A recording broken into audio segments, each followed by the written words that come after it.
Hi hello നമസ്കാരം, ഞാൻ നിത്യ പ്രവീൺ. എല്ലാ പെൺകുട്ടികളുടെയും ജീവിതത്തിലെ ആദ്യത്തെ ഹീറോ എന്ന് പറയുന്നത് നമ്മുടെ അച്ഛനാണല്ലേ. പക്ഷെ എൻ്റെ ഹീറോ എൻ്റെ അച്ഛനല്ല, എൻ്റെ മാമനാ. കാരണം എവിടെ എന്ത് പ്രശ്നം ഉണ്ടെങ്കിലും എൻ്റെ മാമനോടെ കാണും, ആർക്കെന്ത് പ്രശ്നം ഉണ്ടെങ്കിലും എൻ്റെ മാമനോടെ കാണും, ഇനി ഏത് വീട്ടിലൊരു പ്രശ്നം ഉണ്ടെങ്കിലും എൻ്റെ മാമനോടെ കാണും.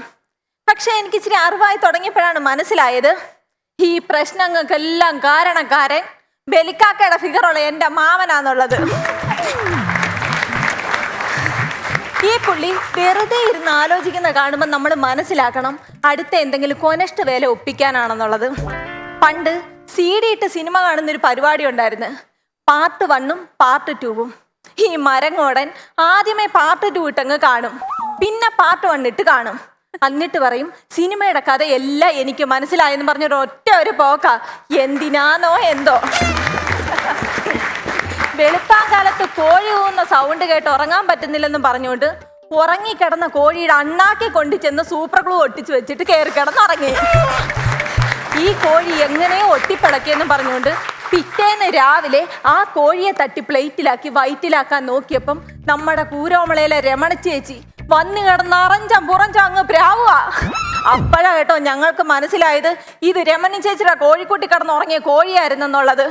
അല്ലാതെ നമ്മുടെ വീട്ടിൽ കോഴിയും കോഴിക്കൂടും ഒന്നും ഇല്ലല്ലോ, ആകെയുള്ള കോഴിക്കുട്ടി കിടന്നുറങ്ങുന്നത് ഞങ്ങളാ. ഈ മാമന്റെ സ്വഭാവം ഇങ്ങനെ ആയതുകൊണ്ട് തന്നെ അപ്പൂപ്പനൊരു കാര്യം അങ്ങ് തീരുമാനിച്ച് പുള്ളിയെ കൊണ്ടങ്ങ് പെണ്ണ് കെട്ടിക്കാന്ന്. അപ്പോഴോ ഇങ്ങനെ കൊടുക്കലത്തെ ഡിമാൻഡ് നമ്മുടെ ഡയാനെ പോലൊരു പെണ്ണ് മതിയെന്ന്. ഡയാനയുടെ അത്രയും സൗന്ദര്യം വേണം, അത്രയും മുടി വേണം, അത്രയും നിറം വേണം. ഈ വേട്ടാവളിയനൊക്കെ പെണ്ണ് കിട്ടുന്നത് തന്നെ വലിയ കാര്യം. അങ്ങനെ അവസാനം തപ്പി പിടിച്ച് അത്രയും ഗ്ലാമർ ഇല്ലെങ്കിലും ഒരു പെണ്ണിനെ ഒപ്പിച്ച് എന്തായാലും ആ മണ്ടത്തരങ്ങളൊക്കെ കറക്റ്റ് അതുപോലെ തന്നെ ഉണ്ട്. അങ്ങനെ കല്യാണമൊക്കെ ഉറപ്പിച്ച് ഞങ്ങൾ ഡ്രസ്സ് എടുക്കാനായിട്ട് കടയിലേക്ക് പോയി. ഞങ്ങൾ ഡ്രസ്സ് എടുക്കാൻ കയറിയത് 3ാമത്തെ നിലയെ. കുറച്ച് കഴിഞ്ഞപ്പോഴുണ്ടേ താഴത്തെ നിലന്ന് ഭയങ്കര കരച്ചില്. എന്തുവാന്നറിയാൻ വേണ്ടി ഞങ്ങൾ എല്ലാവരും കൂടെ താഴത്തെ നിലയിട്ട് ഓടിച്ചെന്ന്.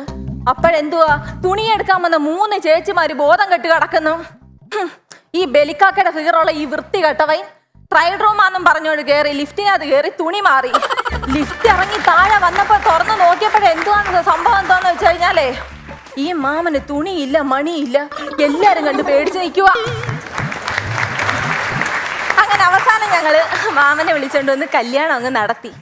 കല്യാണം കഴിഞ്ഞ് ആദ്യ നാളിൽ മാമിക്ക് MAക്ക് പഠിക്കണമെന്ന് ആഗ്രഹം മാമനോട് പറഞ്ഞപ്പം മാമൻ കേട്ടതിൻ്റെ കുഴപ്പമാണോ എൻ്റെ മാമ പറഞ്ഞതിൻ്റെ കുഴപ്പമാണോന്ന് എനിക്കറിയത്തില്ല.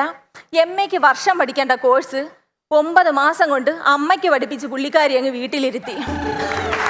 അതിന് കിട്ടിയ സർട്ടിഫിക്കറ്റ് അലമാരിക്കകത്ത് വെക്കാൻ പറ്റാത്തത് കൊണ്ട് മാത്രം ഇപ്പം വീട്ടിൽ ഓടിക്കളിച്ച് നടക്കുന്നു. രണ്ടാമത് ബ്യൂട്ടീഷ്യൻ കോഴ്സ് മാമിക്ക് പഠിക്കണമെന്ന് പറഞ്ഞപ്പോഴും സർട്ടിഫിക്കറ്റ് മാമൻ കൊടുത്ത്. ഇടയ്ക്കിടയ്ക്ക് ഇങ്ങനെ സർട്ടിഫിക്കറ്റ് മേടിക്കാൻ ത്രാണി ഇല്ലാത്തത് കൊണ്ടായിരിക്കാം പിന്നെ ജീവിതത്തിൽ ഒരാഗ്രഹവും മാമി പറഞ്ഞിട്ടില്ല. കല്യാണം കഴിഞ്ഞ ആദ്യ നാളുകളിലൊക്കെ മാമനെ വിളിക്കുന്നത് ശ്രീയേട്ടാന്നാ. മാമന്റെ പേര് ശ്രീധരനാ. ഇത് കേട്ടപ്പോൾ എൻ്റെ അമ്മയ്ക്കൊരാഗ്രഹം എൻ്റെ അച്ഛനെ പേര് ചുരുക്കി വിളിക്കണമെന്ന്. എൻ്റെ അച്ഛൻ്റെ പേര് തുളസീധരൻ. ഒരു ദിവസം രാവിലെ വീടിന്റെ പൊട്ടിയ ഷീറ്റ് മാറാൻ കയറി അച്ഛനെ നോക്കി താഴെ നിന്ന് എൻ്റെ അമ്മ ഒരൊറ്റ വിളിയാ, തുളയേട്ടാന്ന്. സത്യം പറയാലോ, പാവം പിടിച്ച എൻ്റെ അച്ഛൻ 1.5 മണിക്കൂറില്ല ശ്രീകൃഷ്ണൻ നിൽക്കുന്നോണോ അങ്ങ് നിന്ന്. പക്ഷേ ഞാൻ അന്നേരം ഒന്നും അത് ചിന്തിച്ചില്ല. ഞാൻ ചിന്തിച്ച ഒറ്റ കാര്യമുള്ളൂ, അച്ഛനെ അമ്മ തുളയേട്ട എന്ന് വിളിക്കുന്നത് കണ്ടിട്ട് താഴെ നിൽക്കുന്ന എൻ്റെ വല്ലിച്ച മുരളീധരന് കയറി വല്യമ്മച്ചി മുറിയേട്ട എന്നങ്ങനെ വിളിച്ചിരുന്നെങ്കിൽ തീർന്നേനെ. ഈ മാമന്റെ വെള്ളമടി കൂടിക്കഴിഞ്ഞപ്പം മാമനെ ഉപദേശിക്കാനായിട്ട് വല്ലിച്ചൻ എൻ്റെ അച്ഛനെ പറഞ്ഞു വിട്ട്, നിങ്ങളൊന്ന് ചിന്തിക്കണം, ഈ അണലിയെ ഉപദേശിക്കാൻ വേണ്ടിയിട്ട് രായവെമ്പാലെ പറഞ്ഞു വിട്ടേക്കുന്നു. ഇത്തിരി കഴിഞ്ഞപ്പോൾ 2 പാമ്പുകളും ഇല്ല. എന്തുവാ, റോഡിൽ കിടന്ന് നാഗനൃത്തമായിരുന്നു. എൻ്റെ മാമിയുടെ ചെലവ കറക്റ്റ് സമയത്ത് ഇടപെട്ടത് കൊണ്ട് പോലീസ് കേസൊന്നും ഉണ്ടായിട്ടില്ല. കുറച്ച് കഴിഞ്ഞപ്പോൾ 2 പാമ്പുകളും കൂടെ വരുന്നു. ആടുപാമ്പേ ആടാടു പാമ്പേ ആടാടു പാമ്പേ എന്നും പറഞ്ഞുകൊണ്ട് നമ്മുടെ അമ്മൂമ്മ ചാടി ഇറങ്ങിയൊരു സെന്റിമെന്റൽ ഡയലോഗാ. എടാ നീയൊക്കെ എന്നെ ഓർത്തോ, നിന്റെ അച്ഛനെ ഓർത്തോ? ഓർക്കാഞ്ഞിട്ടല്ലമ്മേ, നിങ്ങൾക്കൂടെ തരാനുള്ള സാധനം കയ്യിലില്ലായിരുന്നെന്ന്. പിന്നെ അമ്മൂമ്മയെ കുറ്റം പറഞ്ഞിട്ട് കാര്യമില്ല. അമ്മൂമ്മയ്ക്ക് എപ്പടി 2 എണ്ണം അടിച്ചിട്ട് ജില്ലെന്നും പറഞ്ഞ് നിൽക്കുന്ന അപ്പൂപ്പനെ ഇഷ്ടം. അങ്ങനെ ഇഷ്ടം കൂടി ഇപ്പം ജില്ലെന്നും പറഞ്ഞ് നിൽക്കുന്ന മക്കൾ 10 എണ്ണം ചുറ്റി. അത് ഓർത്താ മതിയായിരുന്നു. എൻ്റെ അമ്മൂമ്മയുടെ സങ്കടം സഹിക്കാൻ വയ്യാതെ എൻ്റെ മാമൻ എന്തോ ഇത് അന്നേരം തന്നെ പോയി അപ്പൂപ്പനുള്ള സാധനം മേടിക്കാനായിട്ട്. മാമനാണെങ്കിൽ അപ്പൂപ്പനോട് ഒടുക്കലത്തെ സ്നേഹവാ. അങ്ങനെ സ്നേഹിച്ച് ഇനി എൻ്റെ അപ്പൂപ്പൻ്റെ ഇളി കിടക്കുന്ന കറുത്ത ചിരടും കൂടെ ഉള്ള കള്ളക്കളവ് അടിച്ചെടുക്കാനുള്ളത്. ഇതുപോലുള്ള ഒരെണ്ണം കൂടെ എൻ്റെ വീട്ടിലുണ്ട്. എൻ്റെ ചിറ്റപ്പനെ കുറിച്ചിട്ട് പറയുവാണെങ്കിൽ കേൾക്കാൻ നല്ല ഇഷ്ടമല്ലേ വല്ലവരുടെ കുടുംബകഥ എന്ന് പറയുമ്പോൾ.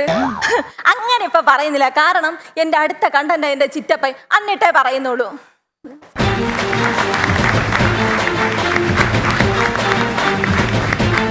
Once upon a time